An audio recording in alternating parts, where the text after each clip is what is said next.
Hello, welcome back to the channel, and if you're new here, please do hit that subscribe button so you don't miss any updates.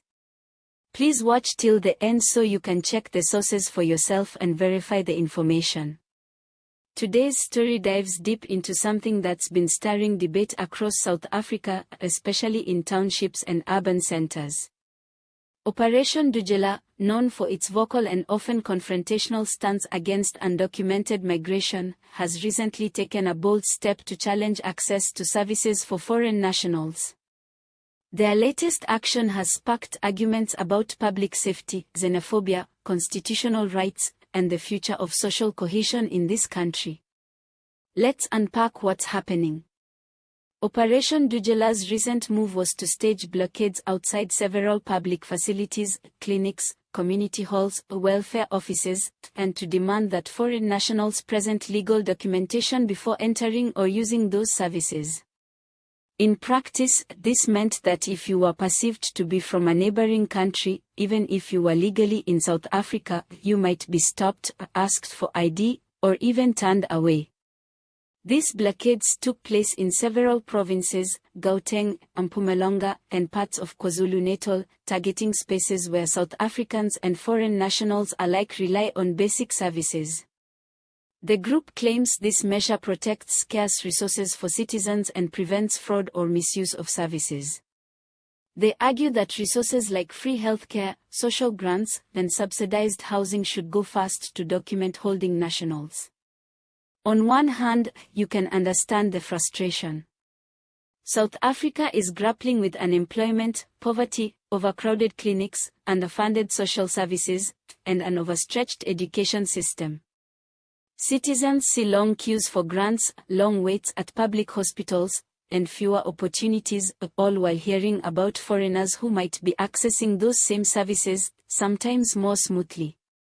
That pain is real. On the other hand, enforcing access based purely on documentation at clinic gates or service counters is a legal and ethical minefield. In many cases, even some South African citizens don't have valid IDs or original birth certificates due to delays, lost documents, or administrative backlogs. A blanket barrier risks punishing the most vulnerable, including undocumented South African taxpayers or children born to parents without immediate documentation. From a legal standpoint, denying services based on nationality or documentation could violate constitutional protections. The right to emergency health care, basic education, and infant care shouldn't be negotiable, even if you're undocumented. And you risk stoking xenophobic sentiment, especially in communities where misinformation and rumor can amplify fear. Several human rights groups have already condemned the blockades.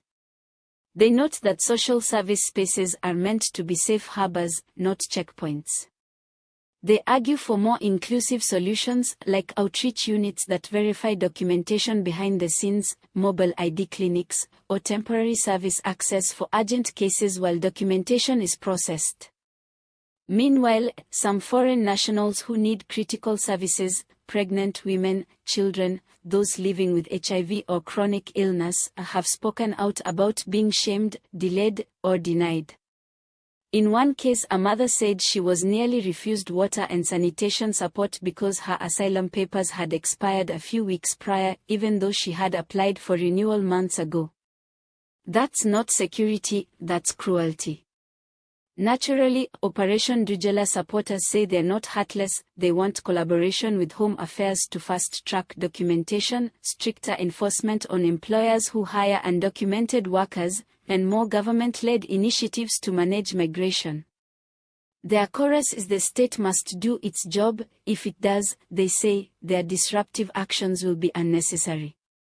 What we are seeing is not a simple story of right or wrong. It's a story where frustration over failing systems meets the desperation of the undocumented, meets legal rights, meets social collapse at overcrowded clinics. It raises questions like, where do national obligations to protect citizens end and human rights to dignity begin? How do you reform fragile systems fast enough to prevent vigilantism? And how do you prevent xenophobic actors from hijacking legitimate protest? At the same time, the few local shop owners in some areas say they actually welcome the move, not because they hate foreigners, but because they've also felt crowded out of support mechanisms. One said grants are so delayed that families sometimes feed children by running taverns on weekends. He sees documentation requirements as a way to ensure help goes where it matters most. Others counter that solidarity is the answer, not selective exclusion.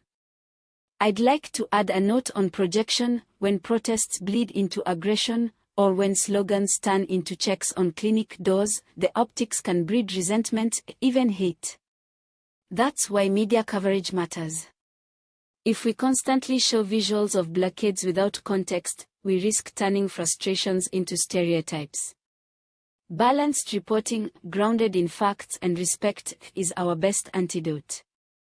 If you've had first-hand reports, a clinic at which the action occurred, families waiting in queues, home affairs reaction, or legal actions being taken, please share them in the comments so all of us watching can follow the developments together.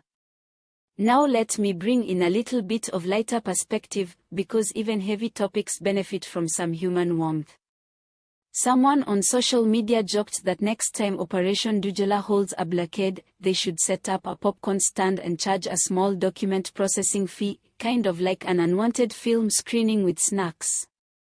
Another quip was that perhaps clinics should start distributing temporary access cards printed with "I'm still processing, please care for me," a bit tongue-in-cheek, but highlighting how absurd the situation has become when healthcare access hinges on bureaucratic formalities.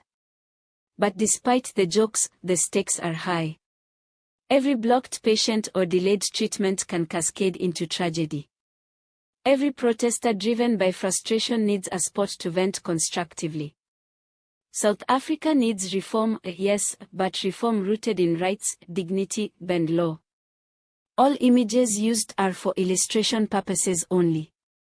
Sources used for this report include in-person eyewitness accounts from protest sites, statements from Operation Dudula leadership, commentary from human rights organizations exposed to the incidents, and media coverage of documentation challenges impacting both South African citizens and foreign nationals.